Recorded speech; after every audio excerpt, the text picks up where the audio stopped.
because sometimes it takes a really long time to find the right words.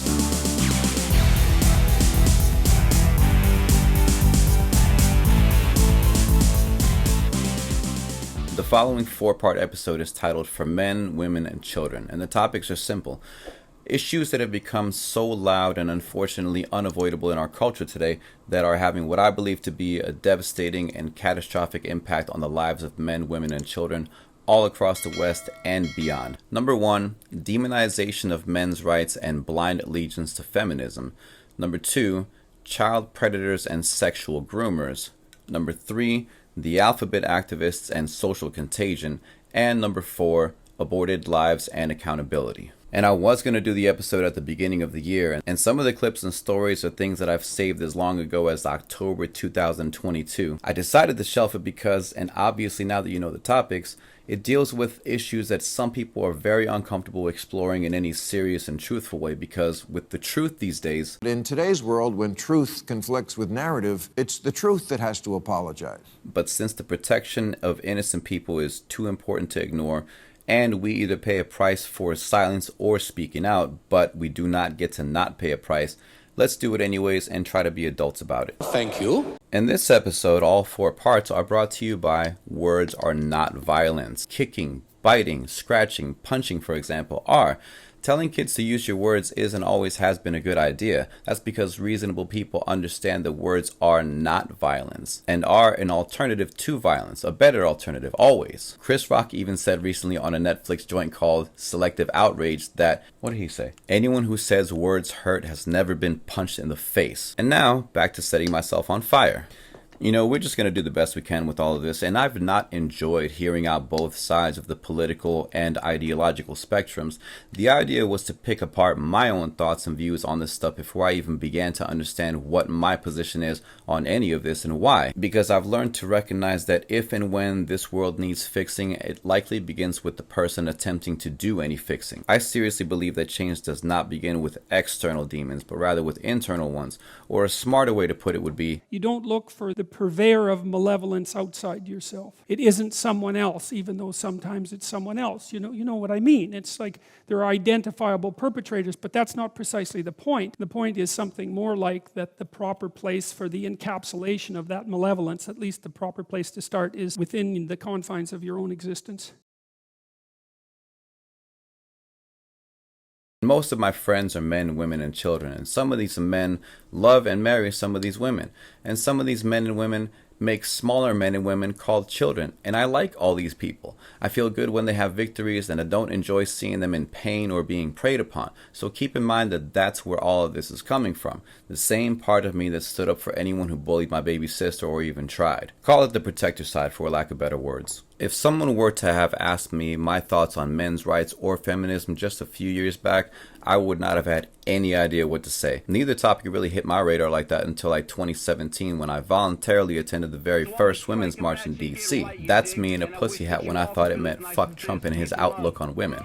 And at the Women's March, I actually talked to and interviewed on video a lot of women from a lot of different places and let them speak on camera. And then after the march, I began listening to more and more of these self-titled feminists and their positions as well as defense of said positions. Fast forward some stuff, I took my first red pill, so to speak, by watching the documentary called The Red Pill by Cassie J, who I had never heard of and knew nothing about, but it was a solid flick. This is part of the trailer. I decided to go where no feminist has gone before and meet these men's rights activists. Every society survived based on its ability to train its sons to be disposable.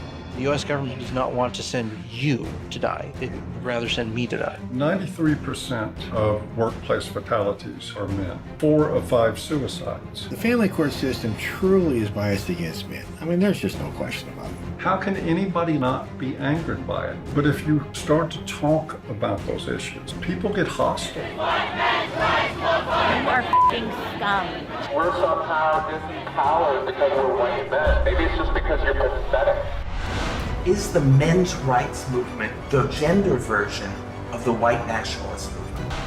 She told her friend she's going to trick me into fathering the child. I called a bunch of domestic violence shelters. Every place said, we don't help men. When I reported my domestic assault, I did not bring up the fact that I was sexually assaulted. There was no way he was going to believe that I was going to be a victim of sexual assault. Although evil's the world's from patriarchy, but we're the ones dying, and we die for you guys. I don't know where I'm headed, what I believe. I think I agree with everything you said, but there's still some kind of unsettling doubt. And again, I had never heard of Cassie J or this movie and don't even remember how I came across it. Probably the same way I come across everything I come across, by scratching at stuff that actually interests me and seeing where the digging leads me, no matter what my feels feel about it. And needless to say, I highly recommend watching this movie. And at the time of this recording, it's free on YouTube. I enjoy any work that does a serious job of listening to and presenting more than just one narrative, and is willing to ask questions rather than tell the audience what to think, because telling the audience what to think, to me, sounds like propaganda. This movie does real justice to meaningful dialogue and demonstrates a serious attempt at bridging the difference between two very distinct but undivorceable issues like men's rights and modern feminism. And I sincerely appreciate when people do that, and also why it's painful and disappointing to hear people and artists whose work and skills I have so much respect for say things like this. Men's rights activists. Which, men's rights isn't a fucking thing. If you're a men's rights activist, you're a fucking loser.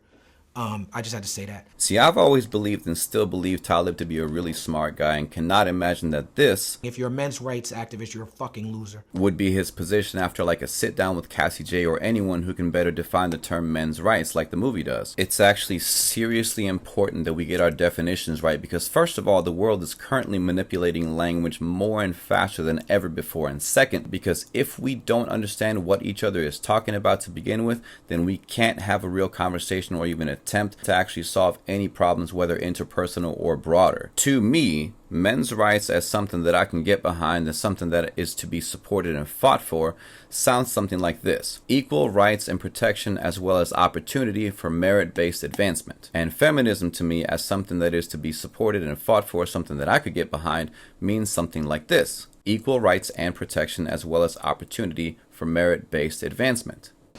Deja vu. What did you just say? Nothing, just had a little deja vu. And by equal rights and protection, I basically, but not entirely, mean opportunities for employment, provided job skills and requirements are met, opportunities for ownership of personal property, regardless of who you'll be consensually smashing in the privacy of your own home, as well as protection of basic rights like right to free speech, right to bear arms, right to date and marry whoever you want, and things like access to 911 and a fire department, as well as access to hospitals and medicine. There's more to it than all this, but we're going to move forward. One of the problems with all this is that terms like men's rights and feminism keep getting muddied up by the loudest and most opinionated people on the internet.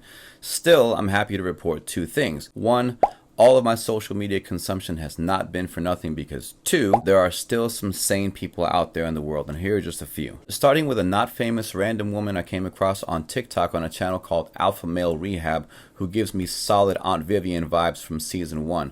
Smart, sophisticated, and well articulated. Here she is voicing her thoughts on the detriments of female entitlement, which is arguably a byproduct of modern feminism. Women are self-absorbed and entitled, and I can say this because I've been doing this work for over 15 years. They believe because they have a vagina and a nice body that they are entitled to being treated a certain way. However, have you ever seen a woman that's beautiful and she looks amazing, her body, everything is together, very smart, but those type of women always get left for more plain Janes, because it had nothing to do with what she looked like and what she came to the table with. It was what she was being to him and how she made him feel. I'm doing it for myself. No, you're doing it because these men is liking these pictures. But here's the thing, Mo, the pictures that they're liking, dude, most of those women don't have a man because they never learned the girl part. A woman that has her femininity, her spirituality, and her sensuality all flowing at the same time is a force to be reckoned with. And let me say it if I haven't already, I don't mean to offend anyone with any and all of this. I'm just trying to get to the bottom of some shady stuff being peddled to men, women, and children. And I'm doing it with the help of all these people willing to speak up and make these points in the first place. So with Don't Shoot the Messenger in mind, Here's another piece from a podcast called Truth Talks, hosted by Crazy Bone. It's from an episode titled Media Manipulation, I believe. Listen to him shed some light on how young ladies are manipulated this day and age by the very media they consume. Listen to what some of these young teenage females had to say. A girl named Erin. Movies portray the typical teenage girl as a rebel with an attitude problem. It makes it seem as if all of us are untrustworthy, image-focused, and drama queens. Another girl named Natalie said, the teenage girls in movies and on TV are attention-hungry and obsessed with their looks, clothes, popularity, and boys. Then Maria says, rarely do you see the fun girl not drinking, not sleeping with guys, and not rebelling against her parents. When a girl isn't showing doing those things, she's depicted as either a religious fanatic or some kind of prude. Another young woman by the name of Karen said, I see my little sister. She pretends not to care about anything but clothes and boys. She's smart, and I know that she has other interests, but she plays dumb because she thinks that's the only way she can be like all the other girls. And she's only 12. And I'll read one more from a 15-year-old girl named Alexis. She says, in the media, girls are shown as self-obsessed, ditzy, and prone to immature things. But I think most of us have fairly good judgment. We have other things in our lives besides daydreaming about some cute guy. And we are not going to let men off the hook completely just because we're criticizing radical feminist ideology. Remember, I'm the guy that wrote The Evil That Men Can Do back in 2010. And with that in mind, here's another clip from the same episode where Crazy Bone makes a real good point about how simply dying does not make a man a good man. Check this out. Even when you go to funerals, and even if the person that's laying in the casket is a stone cold killer and criminal, what's the first thing they usually say? He was a good man after he done killed 3-4 people. I've been to funerals like that with homies I know, and the whole time I'm sitting in the funeral, wait, am I in the wrong on the real service? Because I know you ain't talking about that man. And I gotta say, I pretty much agree with all of that. Measure a man by his actions, his victories, as well as his flaws, and not by his promises or the words of any propagandistic attempt to manipulate his true identity. There's another triggering word, identity. For example, and you can take this any way you want, I don't believe in building monuments to anyone without a damn good reason. Anyone, but let's definitely not build monuments, metaphorically or physically, to men that have done awful things in life. And take that any way you want. Yes, death is sad, and lives cut short by violence and tragedy is always awful. But if a man lived a violent life and did some foul, criminal shit to people, hurt them, damaged lives, infected communities and families by spreading parasitic behavior, and who didn't make much of an effort to try to heal wounds and plug holes in the world where there are bad leaks, a guy like that should be mourned by his loved ones and not made into a false idol or a martyr simply because their life was cut short. And that's all I have to say about that. And again, this is Mr. Conductor talking, the guy who wrote The Evil That Men Can Do way back when, the guy who's been zero tolerance for men doing evil since forever. And I'm not pro men's rights and I'm not anti-feminism. I'm pro understanding and pro listen. I'm just taking you where all of this is taking me. Moving on, I've taken in a seriously unhealthy amount of screen time trying to take in the world's opinion on all of this. But as I said before, it has not been for nothing, because another person my rabbit hole has stumbled me across has been this creator. I used to go to war, now they bomb at clubs like this. Imagine the pain. Yeah, imagine what men have to deal with women that used to have actual skills, and now their only skill is showing their butthole on OnlyFans for $3.99. She's awesome, very extra, and just like most people I listen to, just like everyone I listen to and hear out, I don't agree with absolutely everything she says.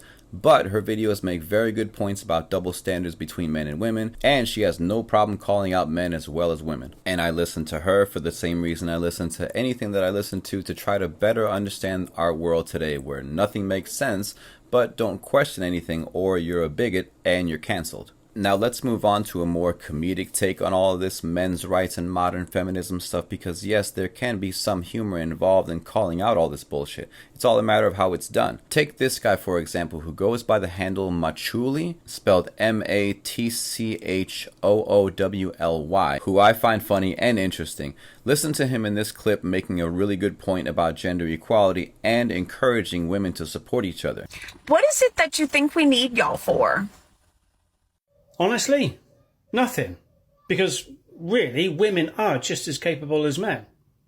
Hear me out. Because I've got an idea. And it will help women that are doing trade roles. It will support their businesses. Because it is largely 98% men at the moment. So the next time you've got a leak in your house and you need a plumber, just make a few extra calls, find a woman plumber. Because she's just as capable. She's done exactly the same training. Go a little bit out of your way to support her in her role. Same goes for an electrician. If you've got any electrical work that needs to be done around the house, find a woman electrician. Again, done the same training, just as capable. Just put in that effort. And if you're in the middle of nowhere and your car breaks down and you need a mechanic to come out and fix it, find a woman mechanic. Again, done the same training. Just you put in that effort, you'll be supporting these ladies in these trade roles, and it may encourage other ladies to do these same trade roles. And then you really won't need men. And you don't need men for companionship either. You can date other women. You can buy a cat. You can buy a dog. You can adopt kids. You don't need men. I'm all for it. I reckon we should encourage women to start doing the stuff that the men do, and then they really don't need men. So people like that who say, what do we need you for? Let's prove them right. So it can stop her from treating men like a convenience and showing absolutely zero appreciation. But on behalf of us men and women that actually do appreciate other men and women, can you please stop talking nonsense on the internet? We're bored of it. I think that final point is worth repeating. Let's play that back real quick. On behalf of us men and women that actually do appreciate other men and women, can you please stop talking nonsense on the internet? It's pretty perfect. It shows appreciation by both sexes for both sexes, which is what the episode is about, but also including children. He also pretty politely asks that people like the woman at the start of the clip simply stop talking the nonsense. Not stop talking completely, not silence them or cancel them, just stop talking the nonsense on the internet. It hurts all three categories of people under my protection, men, women, and children. Because one day they might hear some bullshitters like her and might actually take them seriously. My God, can you imagine how many problems have arisen historically, but even more so in modern times, as a result of plain old bad advice and dumbass ideas? For example, how many young men's lives have been damaged by constantly hearing the idea that they're useless, not needed, and as easily disposable as they are replaceable? And how many young ladies have been hurt by the countless lies told to them by men and women alike? How many kids are growing up in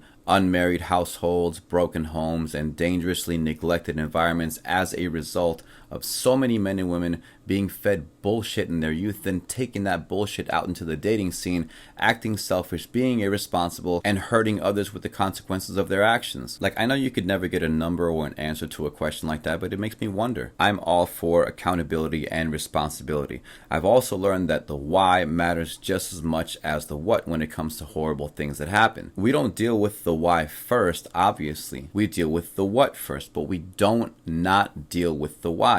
And we don't just blame. The blame game isn't productive no matter how many of us like to play it. So while we absolutely have to hold people accountable and responsible for their whats, and if we want to minimize the overall suffering on the planet, which would be kind of nice, I think we absolutely have to deal with the why. Like, if I get hurt or killed for acting a fool in a violent neighborhood that I got no business being in the first place, of course, the criminals are at fault and should face consequences, but also I was a dumbass on display for unnecessarily going somewhere dangerous and thinking I can just behave any goddamn way I want, like a 2-year-old. Why did I do that when I could have just as easily not done it? The why matters. I'd also like to add that as far as I can tell, all this hurtful propaganda surrounding the topics of men's rights and modern feminism is a big why, as far as the topic of why is it so hard for good men and good women to find and keep each other. And I really don't have a whole lot more to say on the matter that hasn't already been said better, and that you couldn't look into yourself with a little time and proactivity. Just one more thing for part 1, the demonization of men's rights and blind allegiance to feminism. And seriously, thank you for making it this far if you have, and not tuning out or writing an angry comment, at least not yet. They're not a new thing around these parts. This one is from a woman interviewing Dr. Jordan B. Peterson about masculinity and being a man. Dr. Peterson answers the question glossing over the fact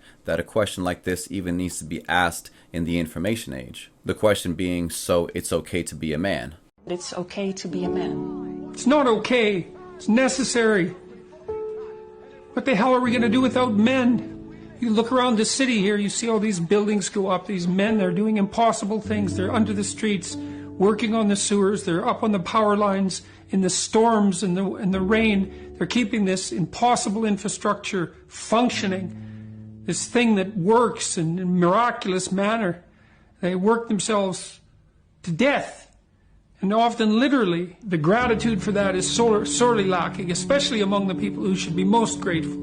You see university professors, especially of the social justice bent, they take everything they have for granted, failing to understand entirely that there's a massive infrastructure of unbelievably hard-working, solidly laboring, working-class men breaking themselves in half on a regular basis, making sure that everything that always breaks works. And I really don't think that there's anything else at this point to add to any of this, at least part one, other than to restate this point that I made earlier. If it means equal rights and protection as well as opportunity for merit-based advancement, then I support feminism and men's rights. But I personally cannot and will not ever support the kind of men's rights or feminism that amounts to nothing more than special treatment, privilege, and meritless-based opportunities for one and not the other. Or worse, at the expense of one for the other. And as far as male privilege and this glass ceiling layered patriarchy that I keep hearing about goes, most people who work dirty and dangerous jobs are men. People like plumbers, carpenters, bricklayers, people who work on oil rigs, trash collectors, truck drivers, and so on. Most people who do worse in school are men. Most people who are homeless are men. Most of the people who are victims of violent crimes and homicide are men. Most work-related deaths go to men. Shorter lifespan, that's men too. Most of the people in prison are men, say what you will about that. Most people who commit suicide are men. And historically, just about all war deaths, men. Wrapping all this up, anyone who wants to further explore topics like men's rights and modern feminism, I mentioned Roma Army earlier, but there's a lot of people like Pearl of the Just Pearly podcast, Jedediah Bila or Bila, I don't know if I'm pronouncing her name right, and her podcast, Sydney Watson, who cracks me up. I love her stuff. Let's see, there's The Dadvocate and her content, Emily King and her content, and all of these people aren't on the same page. They don't all agree with each other either, but I listen to them all to hear them out and to better understand this kind of stuff, because I actually don't have a better plan than to hear people out. And they're just a few and are all intelligent, articulate women who do a better job of keeping people in the know about all this than I do. We really got to wrap this up. So in closing, I really do feel that the demonization of men's rights and blind allegiance to feminism hurts men, women, and children. It hurts men in ways such as, but not limited to, teaching them that they're only worth a damn if they're a top 1% earner, that they're replaceable and a limitless resource, doing things like demonizing cries for help by labeling them weakness or fragility, and so many other things. It hurts women because it tells them so many lies such as, but not limited to, that men are not needed, not important, which they are, and they are. Also telling them that there's nothing more important than their career, nothing will ever be as important as their career, and that having a husband and kids and a family is nothing but a burden and an impediment on their freedom. None of those things are true, of course, and it makes people so mad. It makes a lot of people really upset to hear factual statements like the fact that all of those things are myths. And it hurts children because it basically creates weak, insufferable men that are no use to any woman with any real sense. And it creates weak, insufferable women that are of no use to any man with any real sense. And weak men and women who have kids default to weak parents, with opportunity but no certainty of becoming great parents. And all of this is just the tip of the discussion, but no one can make a podcast or write a book or write a song or write an album about every single damn topic. Take all of this any way you want. I stand by every word and acknowledge that this isn't the last word about anything. And actually, that does it for now. I'm really grateful for you watching, for you listening. I'm grateful for your time and attention, and we'll catch you again in part 2. Bye for now.